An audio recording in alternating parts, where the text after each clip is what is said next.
Hello, എൻ്റെ പേര് സിയാൻ ഫൈസൽ. ഞാൻ Victoria vocational higher secondary school നേമത്തിലാണ് പഠിക്കുന്നത്. ഈ സിം എന്ന് പറഞ്ഞ പ്രോജക്റ്റിന് വേണ്ടി ഞാൻ സെലക്ട് ചെയ്തിരിക്കുന്ന പ്രോബ്ലം എന്ന് പറഞ്ഞാൽ അർബൺ ഏരിയാസിൽ കോഴിക്കോട് കാണുന്ന ഫാക്ടറീസ്. ഈ ഫാക്ടറിയിൽ നിന്ന് അമിത അളവിൽ പുറന്തള്ളുന്ന കാർബൺ ഡൈ ഓക്സൈഡും കാർബൺ മോണോക്സൈഡിനെയും കുറിച്ചാണ് എൻ്റെ പ്രോബ്ലം.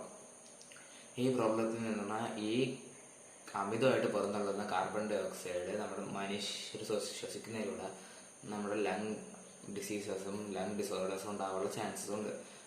ഇത് മനുഷ്യരെയും മാത്രമല്ല, നമ്മുടെ പ്രകൃതിയിൽ ഇത് അഫക്റ്റ് ചെയ്യുന്നുണ്ട്. അപ്പം നമ്മൾ ഈ ഒരു പ്രോബ്ലത്തിന് സോൾവ് ചെയ്യാൻ വേണ്ടി ഞങ്ങൾ കണ്ടെത്തിയ സൊല്യൂഷൻ എന്ന് പറഞ്ഞാൽ ഈ ഫാക്ടറിയിൽ നിന്ന് വരുന്ന കാർബൺ ഡൈ ഓക്സൈഡും കാർബൺ മോണോക്സൈഡും ഗ്യാസസിനെ കളക്ട് ചെയ്ത് നമ്മൾ ഇതിനെ ഇലക്ട്രോ കെമിക്കൽ റിയാക്ഷൻ എന്ന് പറഞ്ഞ ഒരു പ്രോസസ്സ് ഉപയോഗിച്ച് സെപ്പറേറ്റ് ചെയ്യും. ഇതിനെ സെപ്പറേറ്റ് ചെയ്ത് കിട്ടുന്ന കാർബൺ കംപ്രസ് ചെയ്ത് സോളിഡ് ഫോം ആക്കി നമ്മൾ സ്റ്റോർ ചെയ്ത് മാൻ നീഡ്സിന് വേണ്ടി ഉപയോഗിക്കാം.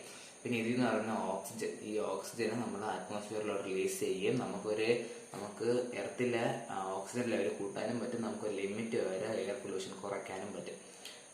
ഇതാണ് ഞങ്ങളുടെ ഐഡിയ. Thank you.